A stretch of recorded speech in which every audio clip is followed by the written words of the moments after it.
पाण्याचं दान दिलं त्यानं, वसाडाचं रान झालं जी. आर मातीच्या पोटात अस्मानाचं बळ, माऊलीची लाज राखजी.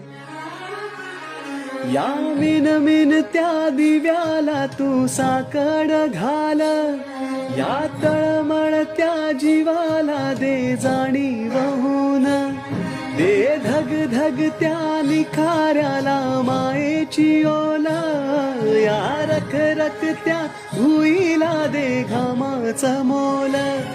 केली निंदणी पेरणी उधळून जिंदगानी, कुणब्याचं सार रान आबादान हसू दे, वाट दिसू दे गा.